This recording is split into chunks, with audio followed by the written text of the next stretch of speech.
The Lallin Top Show is brought to you by Pagar Khata. Download the app now. मालिक, क्या इस बार भी late होगा पगार? पप्पू का, राजू का, छोटू का, सबके पगार का हिसाब करेगा तेरा मालिक मिनटों में। वो कैसे? पगार खाता के आकर्षक फीचर्स के साथ, क्योंकि स्टाफ खुश रहेगा तभी तो बिजनेस आगे बढ़ेगा। आज ही पगार खाता डाउनलोड करें।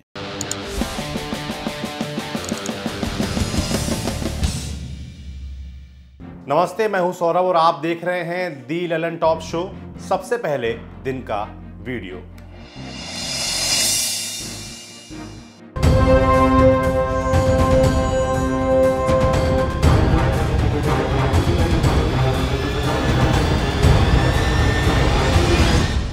दिन के वीडियो में क्या दिखाएं आपको?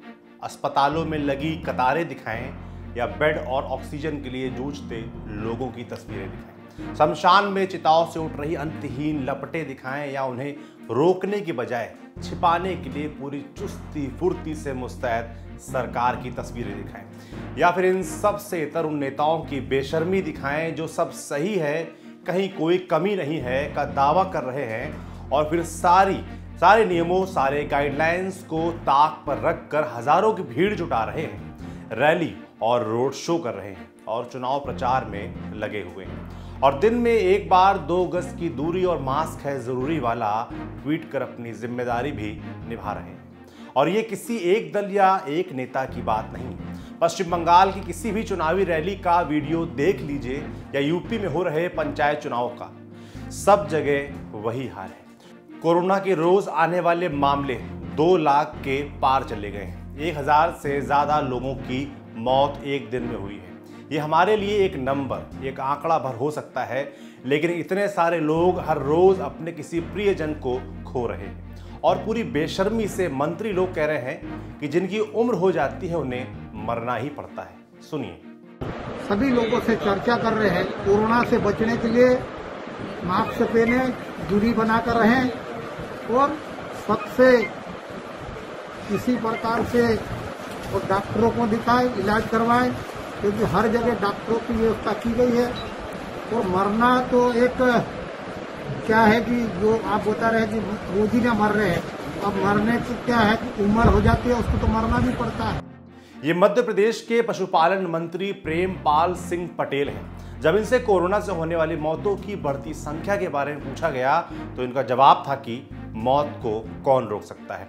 अगर सरकार मरते लोगों को नहीं बचा सकती है तो कम से कम किसी के प्रियजन के जाने पर इतनी हल्की बात भी नहीं कहनी चाहिए। गिनाने को ऐसे और भी बयान मिल जाएंगे। ऐसा लग रहा है जैसे अस्पतालों में, घरों में मरते लोगों का सरकारों को फर्क ही नहीं पड़ रहा है, लेकिन फर्क जनता को खूब पड़ रहा है। उन लोगों को पड़ रहा है जिनके अपने जा रहे हैं। सब याद रखा जाएगा। ये लोकतंत्र है, जनता सबका हिसाब करना जानती है। अब सुर्खियों की बात करते हैं। पहली सुर्खी महाराष्ट्र से है। महाराष्ट्र सरकार ने केंद्र से जीएसटी रिटर्न की तारीख 3 महीने आगे बढ़ाने और बैंकों से लोन की किस्तें बाद में लेने की अपील की है। पीएम मोदी को लिखे एक पत्र में मुख्यमंत्री उद्धव ठाकरे ने कहा है कि राज्य में कोरोना का प्रसार रोकने के लिए मिनी लॉकडाउन लगाना पड़ा है। राज्य सरकार इससे प्रभावित होने वाले लोगों को कुछ राहत देना चाहती है। उद्धव ठाकरे ने केंद्र सरकार से कोरोना महामारी को प्राकृतिक आपदा के तौर पर सूचित करने के लिए भी कहा, ताकि राज्य सरकार को स्टेट डिजास्टर रिलीफ फंड से राशि मिल सके। दूसरी सुर्खी में बात उन एग्जाम्स की करेंगे जिनकी डेट आगे बढ़ाने की मांग सोशल मीडिया पर जोर शोर से हो रही है। एसएससी CHSL टायर 1 की परीक्षा 12 अप्रैल से शुरू हो चुकी है और 27 अप्रैल तक चलेगी। छात्र इस परीक्षा को टालने की मांग कर रहे हैं। कई छात्रों का कहना है कि कोरोना महामारी को लेकर परिवार के लोग उन्हें घर से नहीं निकलने दे रहे हैं। ऐसे में परीक्षा देने के लिए वे कैसे जाएंगे? ये छात्रों के जीवन के साथ खिलवाड़ करने जैसा है। छात्र कह रहे हैं कि हर सेंटर पर हजारों छात्र कई जगहों से पहुंचेंगे और ऐसे में एग्जाम सेंटर कोविड हॉटस्पॉट बन सकते हैं। ये स्टूडेंट्स के लिए काफी रिस्की हो सकता है। ऐसे माहौल में जब हॉस्पिटल में बेड नहीं है, कई प्रदेश में कर्फ्यू लगे हुए हैं, तो परीक्षा करवाने की इतनी जल्दी क्यों है? तीसरी सुर्खी चुनावी राज्य पश्चिम बंगाल से है। मुर्शिदाबाद की शमशेरगंज सीट से कांग्रेस प्रत्याशी रिजाउल हक का कोरोना से निधन हो गया।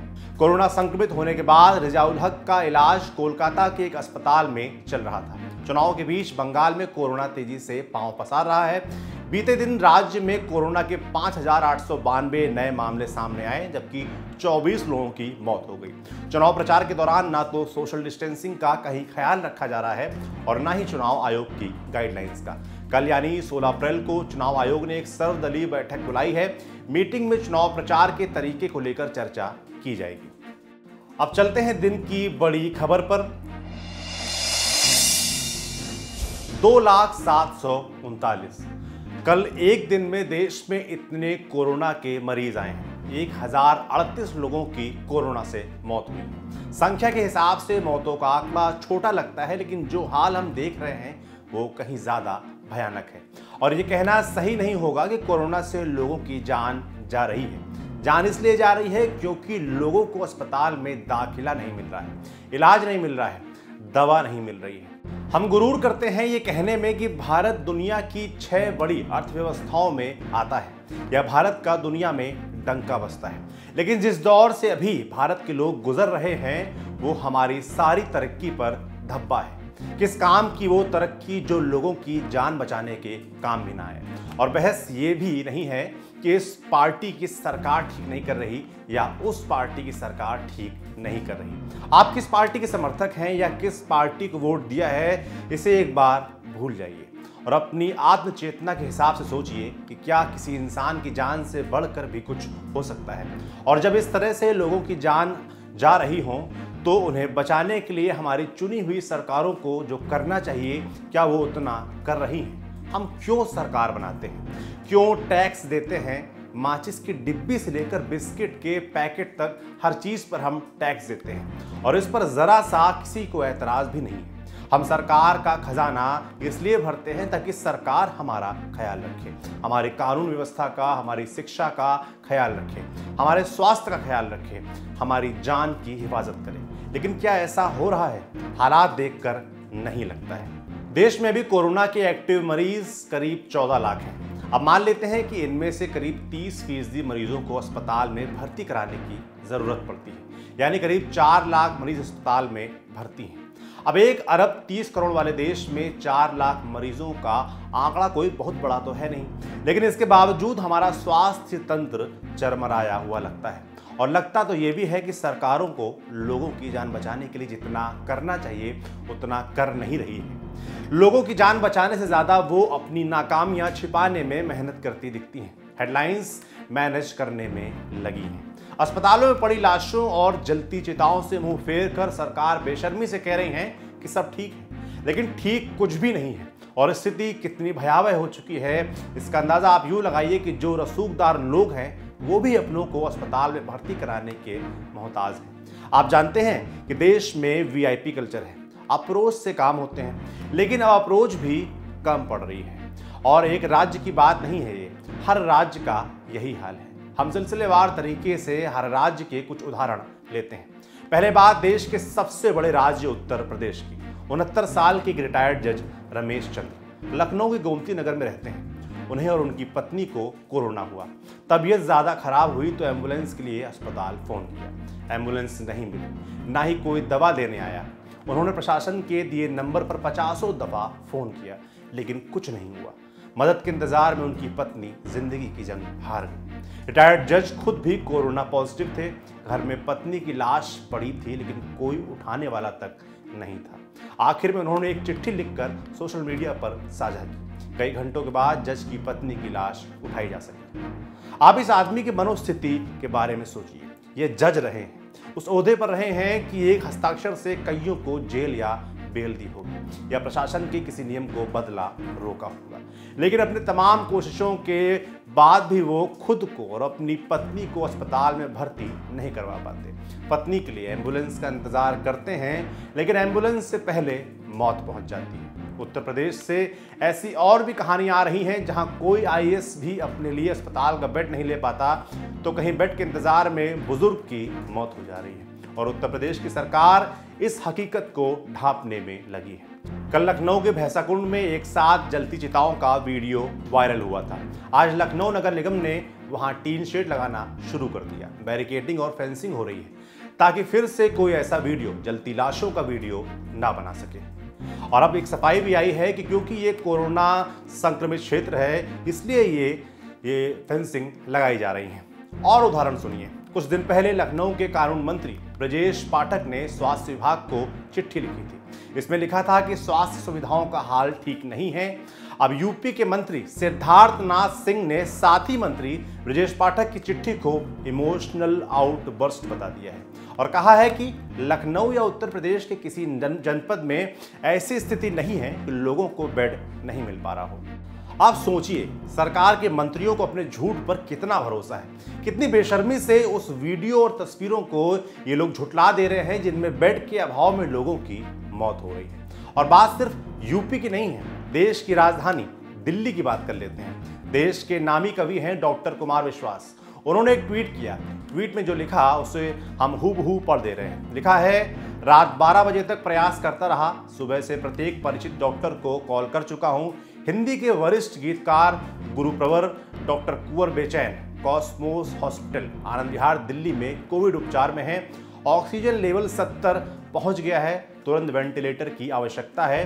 कहीं कोई बेड ही नहीं मिल रहा। ये हाल है। अपने तमाम अप्रोच का इस्तेमाल कर भी कुमार विश्वास बेड का इंतजाम नहीं कर पा रहे थे। खैर, इस ट्वीट के बाद नोएडा के अस्पताल में बेड का इंतजाम हो गया। दिल्ली में बेड्स की कमी पर मुख्यमंत्री अरविंद केजरीवाल कहते हैं अभी 5000 बेड्स खाली हैं। बेड्स की कमी नहीं है, बस मर्जी के मुताबिक अस्पतालों में बेड्स नहीं मिल रहे हैं। इसलिए लोग किसी खास अस्पताल में भर्ती होने की जिद ना करें। दिल्ली में कोरोना के बढ़ते मामलों को लेकर कुछ और सख्तियां भी की गई हैं। नाइट कर्फ्यू के बाद अब वीकेंड लॉकडाउन शुरू कर दिया गया है। राजधानी में हर नए दिन हालात ज्यादा खराब हो रहे हैं। एक और राज्य उत्तराखंड की बात कर लेते हैं। उत्तराखंड के हरिद्वार में कुंभ चल रहा है। कुंभ में इतने बड़े जुटान को लेकर सवाल हो रहे हैं। बिना मास्क के सैकड़ों साधु संत एक साथ दिख रहे हैं। एक्सपर्ट्स चिंता जता रहे हैं कि ये सुपर स्प्रेडर इवेंट हो सकता है, जबकि यहाँ के मुख्यमंत्री तीरथ सिंह रावत लगातार कह रहे हैं कि नेगेटिव रिपोर्ट के साथ लोग कुंभ में आ रहे हैं और बाकी नियमों का भी ध्यान रखा जा रहा है। लेकिन कुंभ में लगातार कोरोना पॉजिटिव केस आ रहे हैं। अब तक 1700 लोग कोरोना पॉजिटिव आ चुके हैं। हरिद्वार के कुंभ मेले में मध्य प्रदेश से आए निर्वाणी अखाड़ा के महामंडलेश्वर कपिल देव कोरोना पॉजिटिव आए थे, जिसके बाद उन्हें देहरादून के अस्पताल में भर्ती कराया गया था। लेकिन अब उनकी मौत की खबरें आ रही हैं। ऐसी खबरों के बीच उत्तराखंड की सरकार ने एक बार फिर कह दिया है कि कुंभ की अवधि नहीं घटाई जाएगी। कुंभ 30 अप्रैल को ही खत्म होगा। अब छत्तीसगढ़ का हाल देखिए। छत्तीसगढ़ में कोरोना से मरने वालों के शवों को कूड़े की गाड़ी में ले जाने का मामला सामने आया है। वहां से कुछ तस्वीरें सामने आई हैं। इसमें दिख रहा है कि पीपीई किट पहने कुछ लोग शमशान घाट पे कूड़ा गाड़ी से शवों को उतार रहे हैं। मामला राज्य के राजनांदगांव जिले का है। आज तक की खबर के मुताबिक राजनांदगांव जिला मुख्यालय से 25 किलोमीटर दूर स्थित डोंगर गांव में कोरोना पीड़ित 2 सगी बहनों समेत 3 लोगों की मौत हो गई। इन 3 मौतों के अलावा डोंगरगांव के ही सरकारी अस्पताल में एक कोरोना पीड़ित व्यक्ति अपनी जान गंवा बैठा। मुख्य चिकित्सा एवं स्वास्थ्य अधिकारी ने पुष्टि की है कि कोविड के मरीजों का ऑक्सीजन लेवल बहुत कम था, इसलिए मौत हो गई। नगर पंचायत के कचरा फेंकने वाले वाहन से इन शवों को शमशान ले जाया गया। इस बारे में सीएमओ से पूछा गया तो उनका जवाब था कि शवों को ले जाने के लिए गाड़ी की व्यवस्था करना नगर पंचायत का काम है।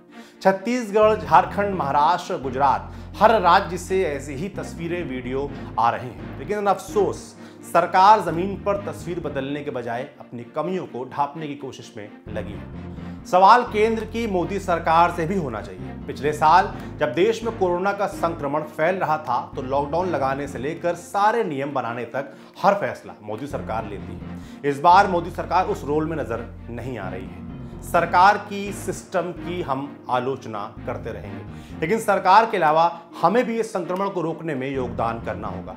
बहुत अफसोसजनक बात है कि अब भी कई लोग कोरोना की गंभीरता को नहीं समझ रहे हैं, मास्क नहीं पहनते हैं। मत करिए इतनी लापरवाही, ये महामारी है, कितनी भी बड़ी हो सकती है, इसलिए संभल जाइए। हम कितने ही नज़ारे, कितने ही लोगों को देखते हैं बिना मास्क के घूम रहे हैं। अपनी भी चिंता करिए, अपने आसपास वालों की भी फिक्र करिए और इस बीमारी को, इस महामारी को रोकने में अपना योगदान ज़रूर दीजिए। आज के लल्लन टॉप शो में इतना ही। अपना और अपनों का ख्याल रखिए, खास ख्याल रखिए। शुभ रात्रि।